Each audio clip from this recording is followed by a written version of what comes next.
Well, hello there and welcome to Health Diary. My name is Winnie Lubembe and we're coming to you from 4 Points by Sheraton right here in Hurlingham. Now, malaria is a preventable and treatable disease that continues to leave a devastating impact on the health and livelihoods of so many people. And everybody by now knows the term malaria. But what is it about this disease that brings about devastating effects on not only a person's health, but also the entire healthcare system? We'll find out after this fact of the matter.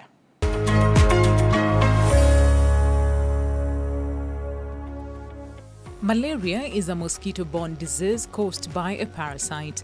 People with malaria often experience fever, chills, and flu-like illness.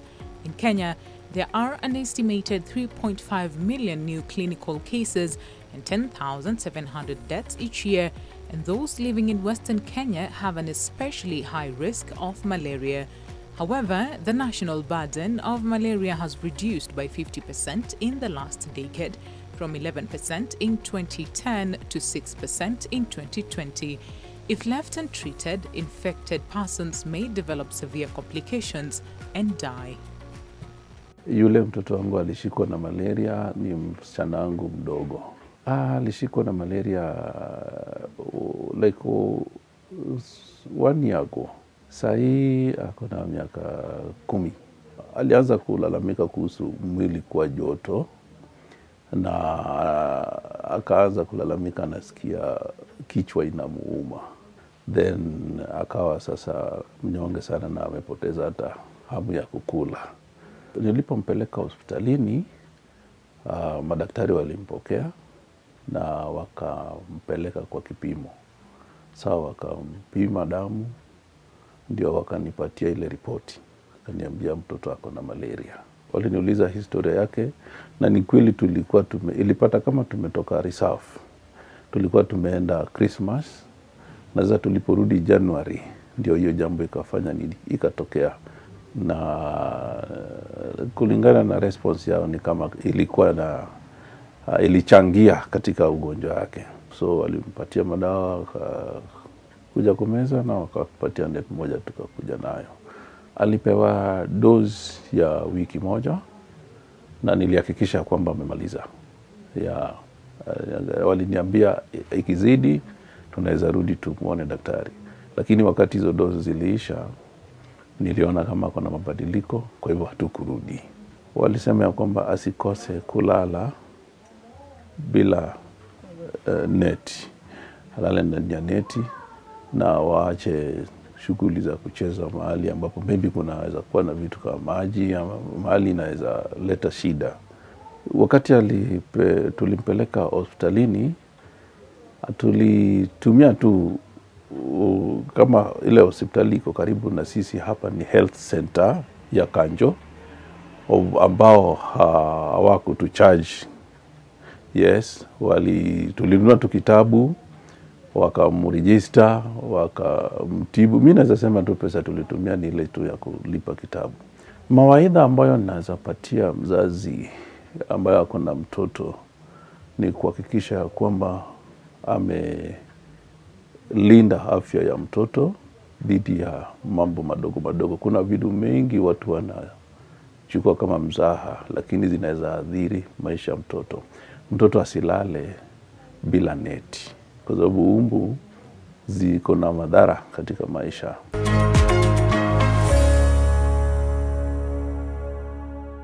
Alright, so since malaria has been here with us for a very long time, it is still causing a lot of severe illnesses and deaths. So what is it about malaria and what can we do to change the narrative so that we do not have any more cases of malaria in a few years to come, or prevent death altogether from the same? And of course, to help us with that conversation, I am joined by Dr. Geoffrey Magada, who is a consultant physician. Daktari, thank you very much for coming today to help us with the conversation. And we also have Robert Nyangwe, so he was infected with malaria. So Geoffrey, thank you Robert. Thank you very much for coming by today to help us again just get that feel really as far as malaria is concerned.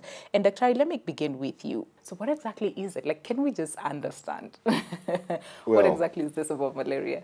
Now, it's been with us for a long time, partly because of the way it's transmitted, and partly because of the way it causes illness, and partly also because of the treatment interventions and other interventions for prevention. Those have contributed to the fact that malaria has lingered with us for a long time. We need to understand that it tends to occur in certain areas. It's not in all areas. We have malaria endemic areas. And probably if we concentrated our efforts, prevention and otherwise, in those areas, we could eradicate malaria. All right, let's speak to Robert. So for you, it started last week. Yeah, on it started Wednesday. last week. What happened? On Wednesday. I've traveled for about 2 days from Western. So I came back on Sunday 2 weeks ago, on Monday very early in the morning. Then Wednesday, as I wake up in the morning, I started feeling some pain, some in the joints. But I just got to work. So in the evening is when I decided to pass to a clinic. They do a test of the temperature and the pressure. So the doctor whom I was with said that I have no malaria. So he just gave me a painkiller, then go back at home. And started using the painkillers from Wednesday, Thursday, Friday, Saturday, Sunday, Monday. But when it came on Tuesday very early in the morning, I say no. I've used painkillers for a long time. I'm not seeing a change. So that is why I decided to rush to hospital. Okay. This brings up a very important point. It really does, yeah. That malaria diagnosis, one has to take adequate history information. History of travel is important.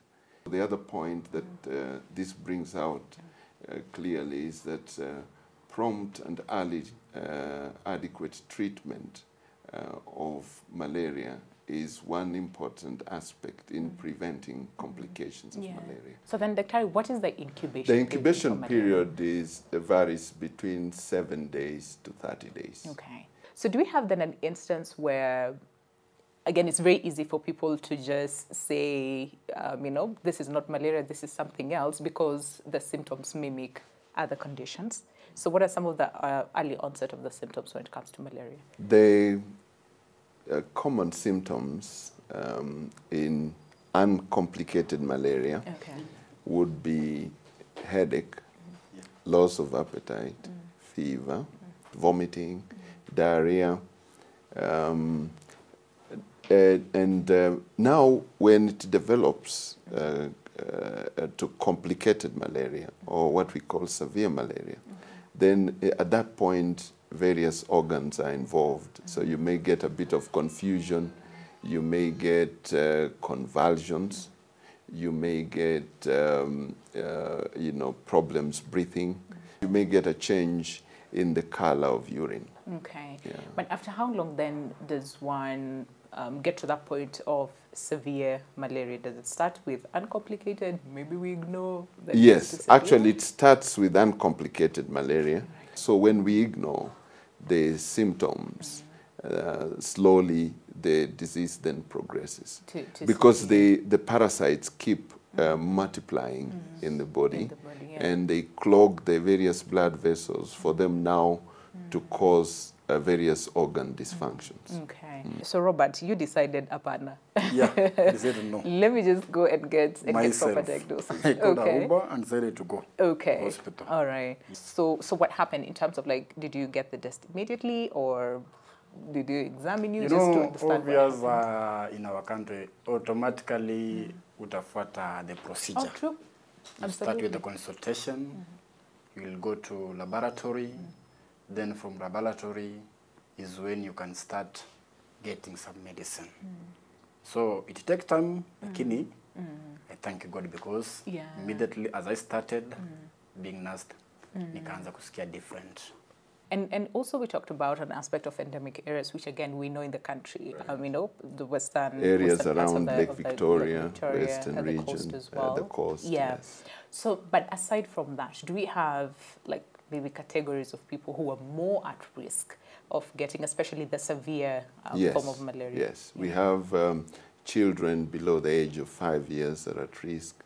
Pregnant mothers are at greater risk, and people who have some other immune modifying infections, you know, or diseases. Yeah. Does it matter where they are? It matters where they are because we already know there are malaria endemic areas. Yeah. So it matters where they are. You see, over 260,000 children below the age of 5 years die annually from malaria. Right. We are talking about world statistics. So then it means that this is an age group we need to target. Really focus on, And then, of course, as we said, pregnant mothers. And then very quickly before we go on a break, that aspect of malaria and sickle cell. There's usually conversations about the two. The only important conversation that we need to know is that sickle cell trait confers immunity to malaria. People who have sickle cell trait, and sickle cell trait are people who have kind of carriers of the sickle cell, but they are not symptomatic. These people, even though they got went to a malaria zone, they got bitten by the female Anopheles mosquito, because that's the vector that transmits malaria. Even if they got bitten by the mosquito, usually they will not have the symptoms because the sickle cell trait confers immunity. The immunity. Yeah. All right. So let's take a break. But of course, when we come back, we'd want to understand more from Robert. Of course, you know, going through the treatment, and here you are today. You know, just to make it clear to people who might think, malaria has been here. We've heard about malaria. It's not here anymore. You know, but you're here to tell us, listen, it is still here with us, and we need to take all the necessary precautions. And of course, Dr. Ari would also want to understand more, and especially when it comes to the aspect of the severe, you know, form of malaria. And you talked about different organs, you know, being involved that might be, you know, injured or damaged from the parasite. Of course, we'd want to understand more on the same. So you need to stick around until the end of the show. But of course, we're taking a break. We'll come back very, very shortly. This is Health Diary. Stay with us.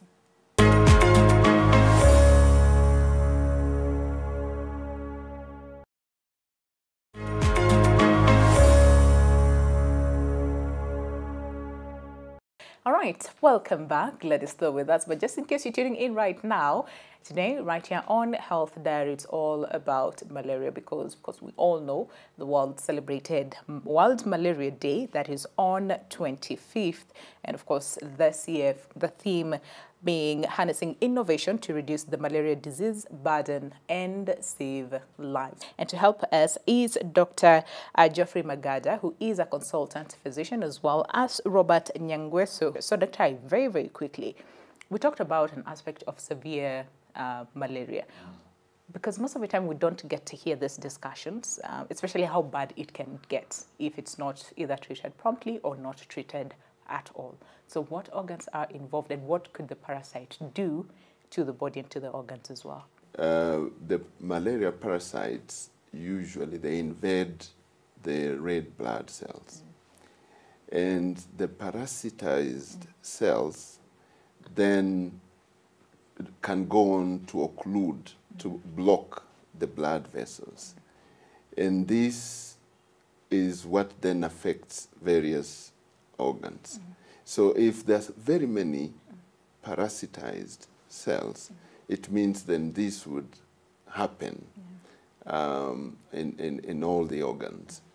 So if it happens in the brain, you will get confusion, you will get convulsions, like epileptic fits, you may get coma. When you get confusion, that is what we commonly refer to as cerebral malaria. If it affects the kidneys, you may get a change in the color of urine, and usually the kidney starts malfunctioning, and you may get kidney failure. It may also affect the liver and other organs. For example, the digestive system can also get involved, and that's why you're getting the diarrhea, the vomiting. So how long have you been in hospital, Robert? I went there on Tuesday very in the morning, so I was admitted during the daytime. It's almost 2 days. Yeah. So, yeah, what forms of medication? How many times in a day were you given medication? Yeah, to just help you feel better sooner.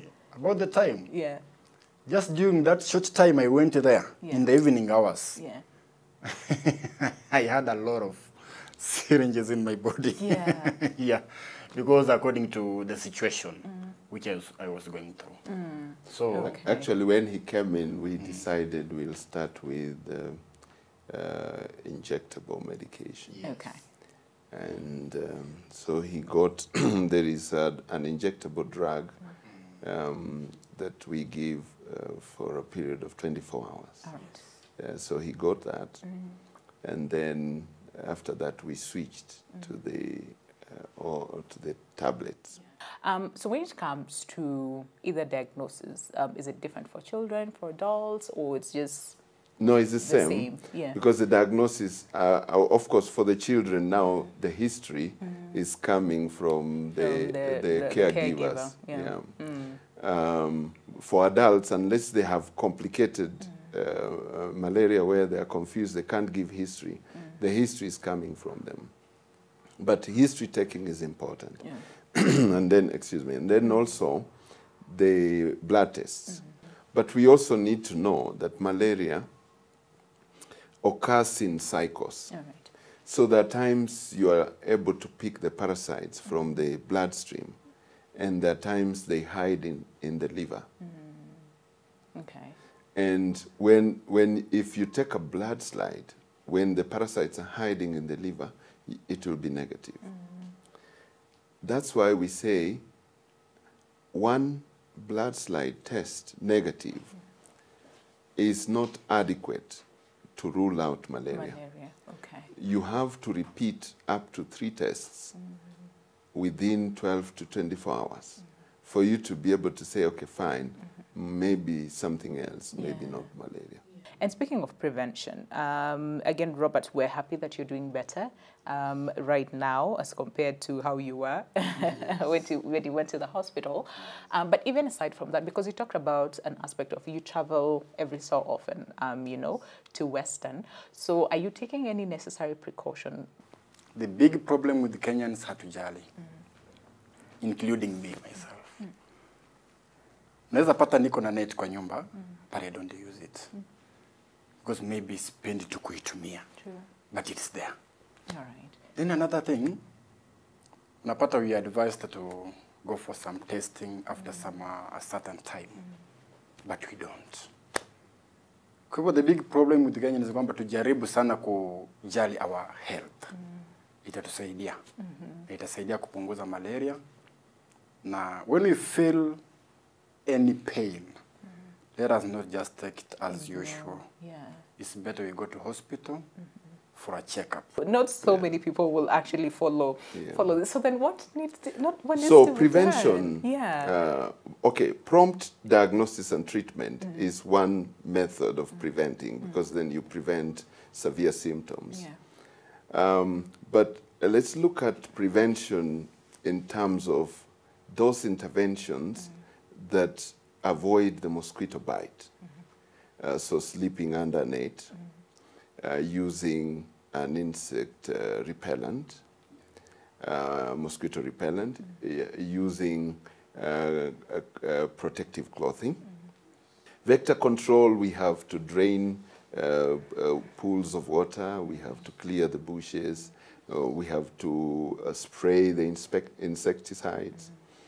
And then now, measures aimed at the human hosts. So the human beings, we tell them, if you're traveling to places that are endemic for malaria, you need to take malaria prophylaxis. And we have drugs that we use for malaria prophylaxis. But this has to be if you are not traveling very frequently there, because then it has to be taken, you have to start taking the medication 2 weeks before you travel and then for all the time you'll be there, and 6 weeks after the travel. So for people who travel frequently, there is something called standby emergency malaria treatment as part of a prevention measure.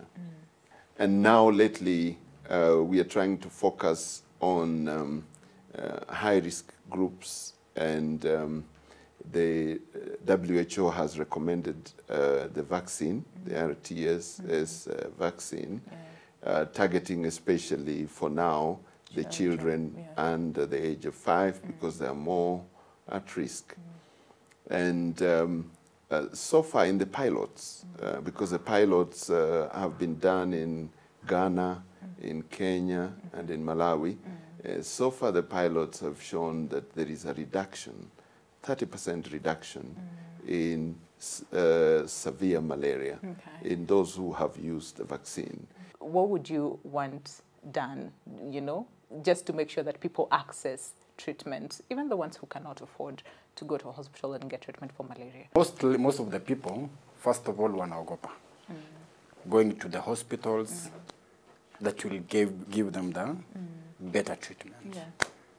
Sababu kule nimeenda, if you are not prepared well, hautaenda. So hiyo ni problem kubwa na ni tatizo kubwa ambayo inatokea katika watu wetu wa Kenya. But it's better wakati kama huu, wakati the government has given the opportunity for chanjo. Wakati wa chanjo unapofika, watu wakuwe very carefully. Parents to take care of the young ones, wafuate the procedure ile ambayo imepeanwa na government, wapeleke watoto clinic kila wakati. Because when you have done that, I hope hata kama itakuja it will be sehemu ya chini. Right. Then it's also to consider on an HIF card. It helps a lot. All right. So what sort of maybe innovation or what innovative ideas should be put in place just to make sure that then we deal with this disease that has been here for us? We probably need to come up with preventive measures that would be acceptable across culture, so that we don't give people mosquito nets and probably they don't believe in mosquito nets. What about treatment? Like, for example, cost and also to your clarion call to... if we are able, most of the medication that we are using mainly is imported. So if we could have, and there are few companies now that are producing medicines here, that's a great move.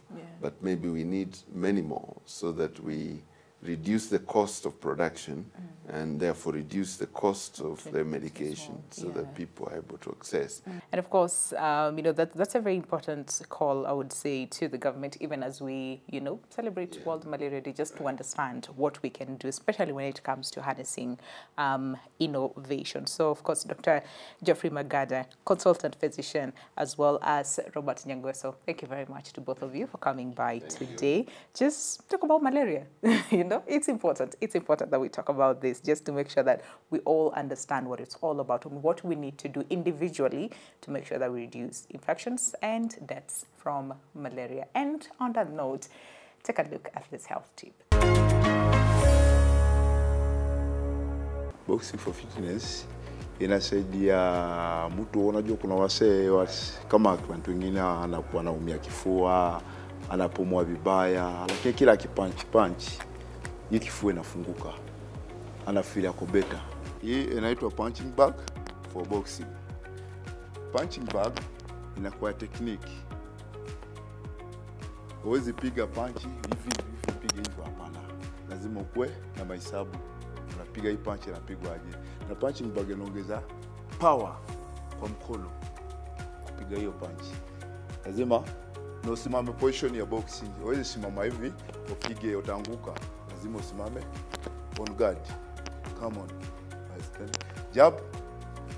Good. Jab. Jab. Well, we've come to the end of our conversation today on malaria right here on Health Diary. And as we all know, the world celebrated World Malaria Day on 25th of April. And of course, with a clarion call on harnessing innovation to reduce the number of infections as well as deaths from malaria. So it is our individual responsibility to make sure that we protect ourselves and those ones around us as well. So my name is Winnie Lubembe, and of course a special thanks to 4 Points by Sheraton for hosting us. But if you have any more questions as far as malaria is concerned, feel free to interact with us on our social media platforms. But until next time, adios.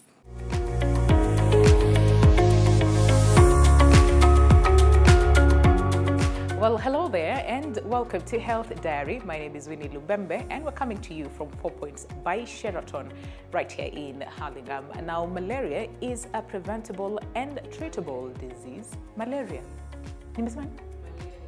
Malaria. Ah! Yes. All right. Right, left, right. Right, left, right.